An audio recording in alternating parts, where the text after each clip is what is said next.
स्वागत है आप सभी साथियों का आपके अपने YouTube चैनल में 69,000 शिक्षक भर्ती 6800 मुद्दे के साथ एक बार आप सभी साथियों के बीच में उपस्थित मैं सोनू सरोज। आप सभी के बीच में एक गुड न्यूज़, एक बेहतरीन की सूचना। माननीय शिक्षा मंत्री जी ने सदन में क्या कहा और उनका क्या इरादा है, इस पे बातचीत करेंगे। तो फटाफट जुड़ेंगे आप सभी साथी। हालांकि 2-3 दिन पहले हमने कहा था कि 6800 पे काफ़ी मंथन होने के बाद जो है कुछ चीज़ें निकल के आएंगी, अच्छी खबरें निकल के आएंगी, तो हम आपको ज़रूर बताएंगे। तो आप सभी को पता है कि आज का माहौल जो है वो सदन में काफ़ी गर्म रहा। जो भी अपोजिशन के लीडर थे उनके द्वारा जो है बेहतर तरीके से पक्ष रखा गया 6800 के जो भी अभ्यर्थी हैं उनके बारे में, और ये कहा गया कि सरकार किसी भी तरीके से इस भर्ती प्रक्रिया को जो है कंप्लीट करा ले। जितने भी 6800 की लिस्ट आई है उसको पूरी तरह से क्लियर कराते हुए इन अभ्यर्थियों को नियुक्ति जल्द से जल्द दें। हालांकि ये विपक्ष का मानना था।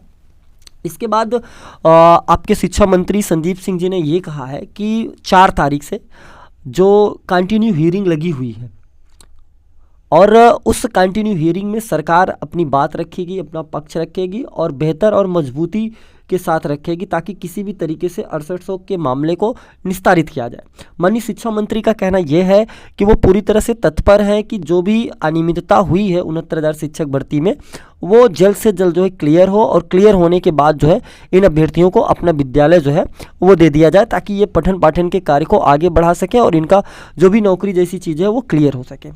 हालांकि ऐसा उनका कहना है कि वो किसी भी तरीके से इस भर्ती के लिए प्रतिबद्ध हैं, लेकिन जो चीज़ें माननीय न्यायालय के समक्ष रखी गई हैं, जब तक माननीय न्यायालय का कोई आदेश नहीं आ जाता है तब तक वो इसे करने के लिए जो है उन्होंने हाथ खड़े कर दिए। उनका कहना यह है कि वो तब तक इसको नहीं कर पाएंगे जब तक माननीय कोर्ट के द्वारा कोई चीज़ निकल करके आ नहीं जाती। तो कहने का मतलब ये है कि ज़मीनी स्तर पे जो लड़ाई है वो सिर्फ दबाव बनाई जा सकती है और अंतिम जो निर्णय निकल के आना है वो माननीय न्यायालय से निकल के आना है।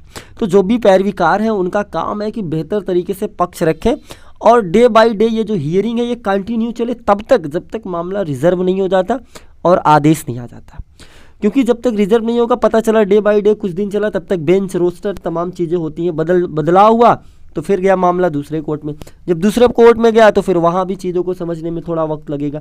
और यही वजह है कि आज इतना लंबा समय व्यतीत हो गया और इस मामले का निर्णय कोई निकल के नहीं आया, जबकि इतना बहुत विकट परिस्थितियाँ नहीं है।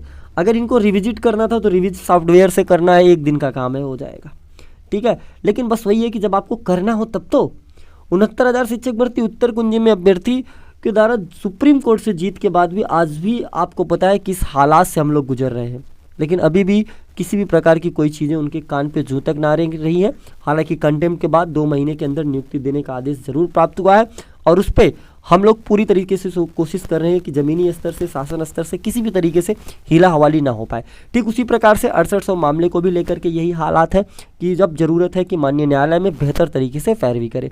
तो जो भी आज सदन में हुआ उसके बारे में एक छोटी सी जानकारी आप तक पहुँचाई कि शिक्षा मंत्री जी को इंतज़ार है माननीय कोर्ट का जो भी आदेश आता है। तो मिलते हैं और भी वीडियोज़ के साथ। कमेंट बॉक्स में अपनी राय, अपने विचार रखिएगा ज़रूर।